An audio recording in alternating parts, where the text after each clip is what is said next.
मालू?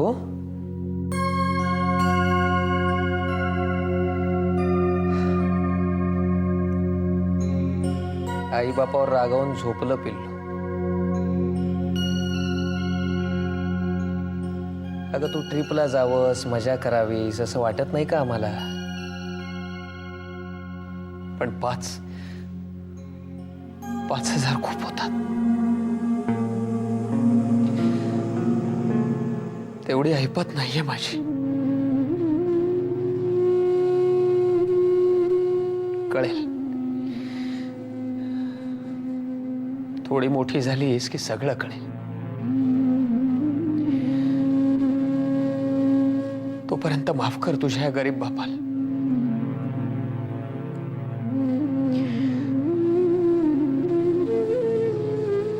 तू जागी असताना बोलायची हिम्मत नाही होणार म्हणून आत्ता आलो.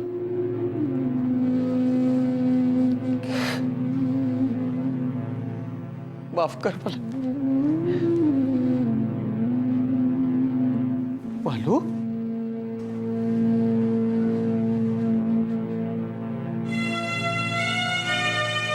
सॉरी बाबा, हे चुकले. हे नाही ग बाळा,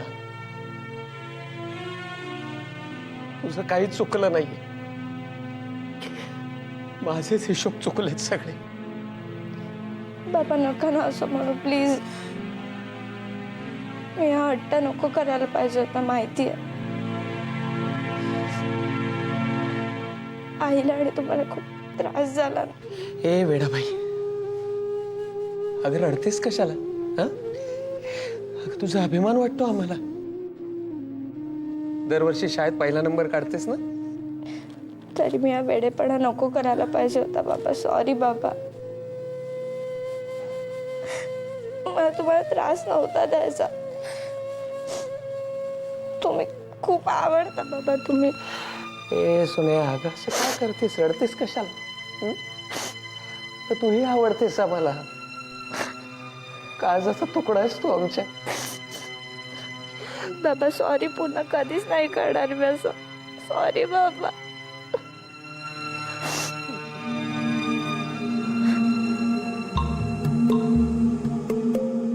तुम्ही दोघींनी ना उगाच टेन्शन घेतलंय. मी काही अजिबात टेन्शन घेत नाहीये. मैत्रीण म्हणून आजपर्यंत हिला सांभाळूनच घेतलेलं आहे. यापेक्षा जास्त काहीच करू शकत नाही.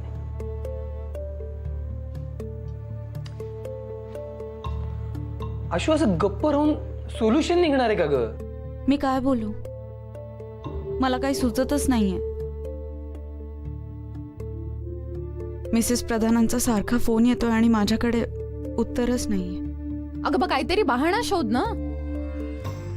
म्हणजे परत खोटं बोलायचं का? ए हरिश्चंद्राची आई, आतापर्यंत या प्रकरणात आपण खोटच बोलत आलात नाही का? जेव्हा आपण सरोगसीसाठी तयार झाला तेव्हा आपल्याला माहित होतं ना की या प्रकरणात वारंवार आपल्याला खोट्यावर खोटं बोलावं लागणार आहे. हे किटी,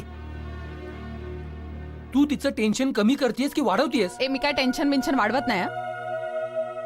मी तिला वस्तुस्थिती काय याची जाणीव करून देते. आज मैत्रीण म्हणून मी हिला कायम सांभाळत आलेले, पण मला हे पसंत नाहीये एवढंच. आज तर मी दोन्हीकडून अडकली.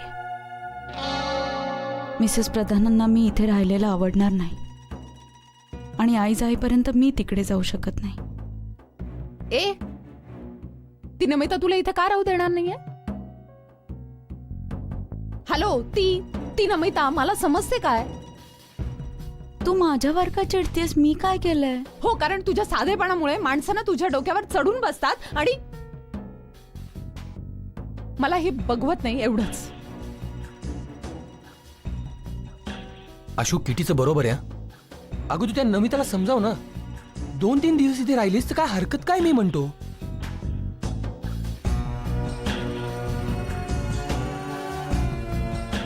या प्रश्नाचं उत्तर दिलं तर तू पुन्हा चिडशील माझ्यावर. मी हेच सांगायला आज इथे आले होते. काय? माझ्या पोटातल्या बाळावर मिसेस प्रधानांना तुझी सावलीही पडलेली चालणार नाहीये. म्हणजे मी प्रेग्नंट आहे.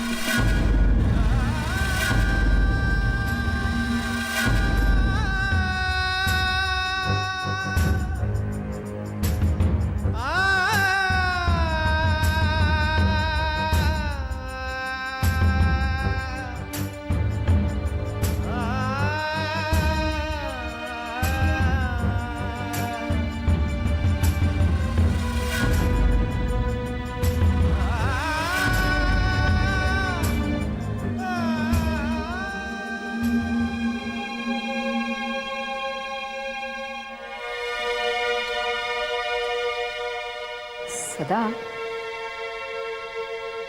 यावेळी आशू जरा गप्पच वाटली नाही. पार रया गेलीये पोरीची. अगं समीर नाही इथे, त्यामुळे हिरमुसली आहे ती. आणि ऑपरेशनसाठी एवढं कर्जाचं टेन्शन नाही का तिच्या डोक्यावर? पण ती मैत्रीण आहे ना म्हणे तिची. मैत्रीण आहे म्हणून तर वेळेला धावत आली. हा, अगं पण 4 लाख रुपये कोणी सोडून देणार नाही मैत्रीण म्हणून.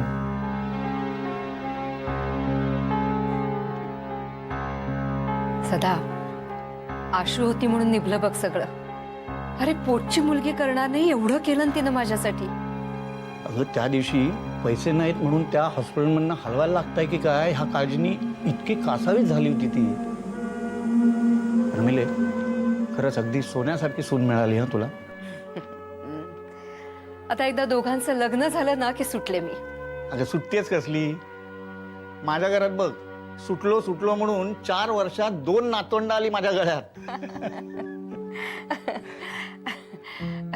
सदा, तुझ्या बॅगेतली जरा पोथी देतोस आणून. म्हणजे काय ना, एखादा तरी अध्याय वाचल्याशिवाय झोपच नाही यायची. तू पण देतो.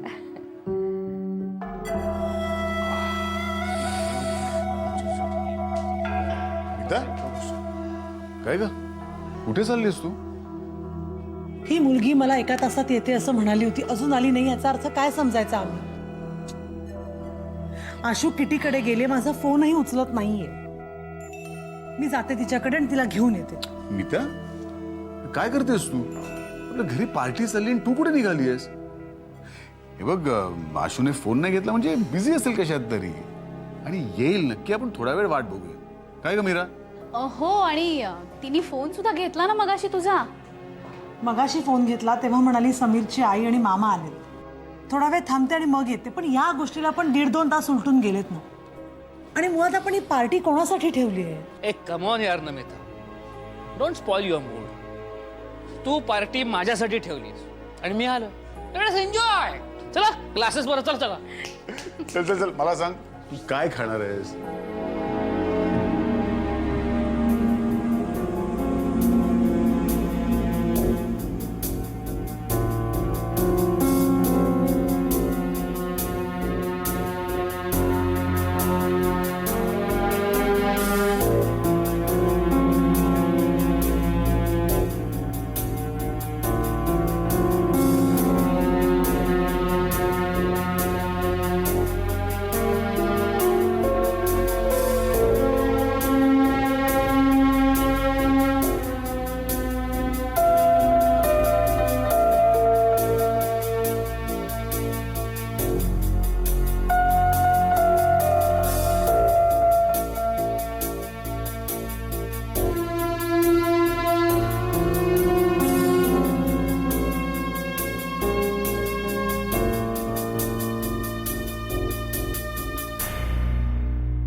तू स्मॉल घेणार आहेस? नाही रे बाबा, झालं माझं बस. ए मीरा, नमिता कुठे आहे? नमिता ती, अरे आतापर्यंत तिथे बसलेली होती, आत गेली असेल एखाद वेळेस. बाय. दादा तुला नाही बस. मा, नमिता किचन मध्ये आहे ना? नाही, आता किचन मधनं चालय. किचन मध्ये नाहीये मीता, आणि आता आम्ही दोघं आमच्या रूम मधनं आलो. म्हणजे ही कुठे गेली? म्हणजे ती किटीकडे. हे देवा. आणि किटीकडे आशूच्या होणाऱ्या सासूबाई आल्या आहेत ना? म्हणजे नमिता त्यांच्यासमोर उलट काही बोलली तर मला आता आशूचीही काळजी वाटायला लागली. आणि त्यातून नमिता कुठल्या क्षणी कशी वागेल काहीही सांगता येत नाही. हल्ली खूप अनप्रेडिक्टेबल झाली आहे ती.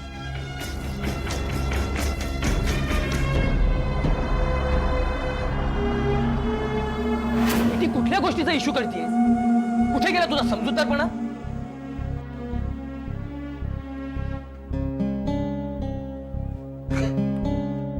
किट्या, माझी काय चूक आहे तू सांग.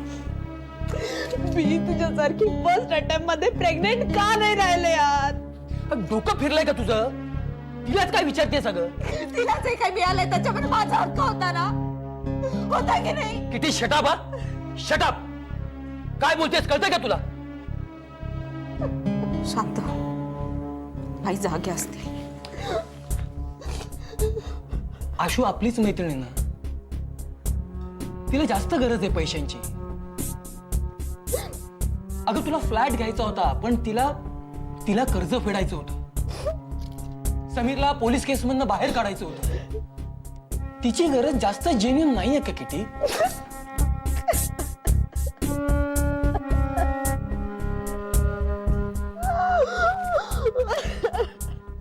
किटी, मी सरोगसीसाठी मनावर केवढा मोठा दगड ठेवून तयार झाले हे तुला माहितीये.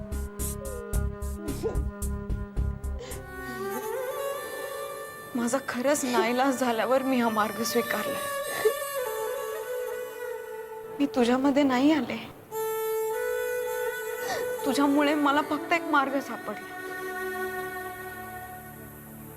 ज्याचा त्रास फक्त मला होतोय, खूप होतोय.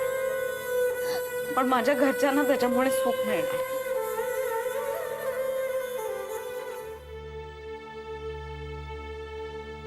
आशू, तू खरंच ग्रेट आहेस. पण जास्त त्रास करून घेऊ नको. शांत हो.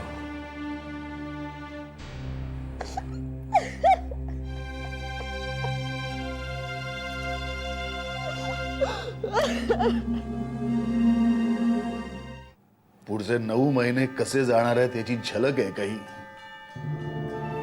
ही आमच्या आयुष्यातली सगळ्यात महत्वाची गोष्ट आहे आणि त्याला अशी लपवाछपवीची झालं. दादा अरे मीरा प्लीज, आता नको थांबवूस, मला बोलू दे. तुला माहित आहे किती सांभाळतो मी तिला, किती काळजी करतो मी तिची. पण शेवटी कधीतरी माझाही संयम संपणारच ना Meera. I love her a lot, पण शेवटी मी माणूसच आहे. दादा अरे दादा, आपल्याला माहिती आहे ना नमिताला डिप्रेशनचे किती अटॅक्स येऊन गेलेत. हां, तिला सांभाळून घेणं एवढा एकच पर्याय आहे रे आपल्याकडे. हे बघ, तिचं प्रत्येक एक्सप्रेशन हे टोकाचंच असणार अंटिल शी सेटल्स डाऊन. अगं पण हे कधी होणार आहे मीरा?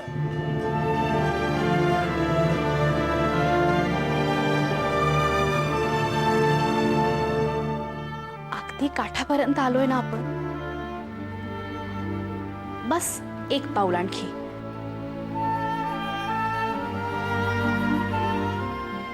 की आपण सगळे या दुःखाच्या प्रदेशातून आनंदाच्या दुनियेत जाऊ. आणि अश्विनीचं म्हणशील तर मीरा, तुला माहितीये का, अगं ही न्यूज कळल्यापासून मी ती अश्विनीला भेटलोही नाही. अगं काँग्रेस नाही म्हटलंय, थँक्स सुद्धा नाही म्हटलं.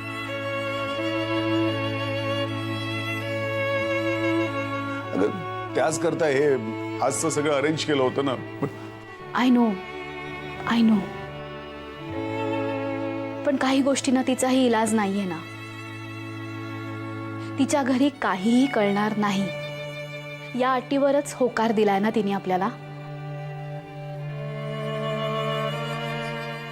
आणि तो सर्वस्वी तिचा प्रश्न आहे. Whether we like it or not दादा, we have to honour her feelings.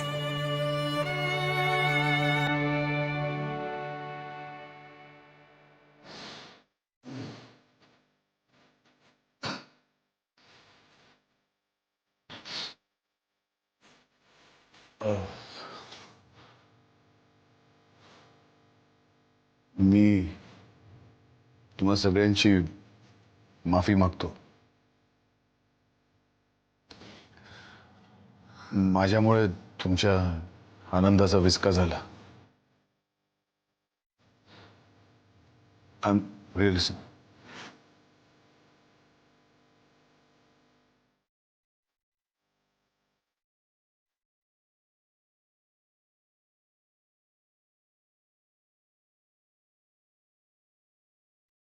पलाश, वर्षाला जरा घरी सोडून येशील?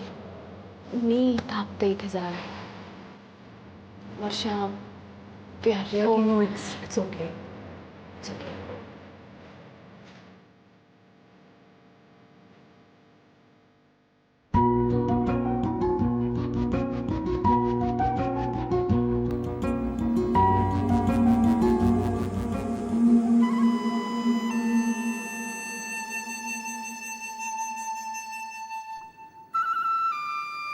रोहन, तुला ड्युटीवर जायचं ना? हो, मी निघतोच आहे. मामांना पण झोप आली असेल, खूप रात्र झाली. अगं नाही, प्रमिला पोथी वाचत बसली आणि त्या ढणाढणा दिव्यामध्ये झोप येणार आहे का मला? ओके, मी निघतो मग. बाय.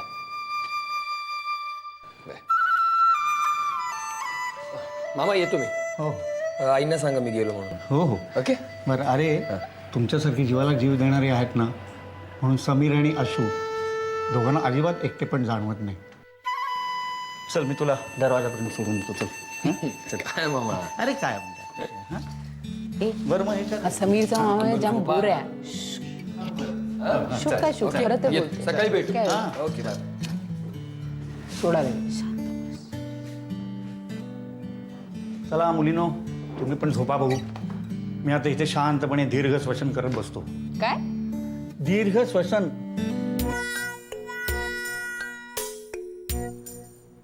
दीर्घ श्वसन. मामा तुम्ही झोपा, आम्हाला सवय आहे उशिरापर्यंत जागा राहायची. बरं,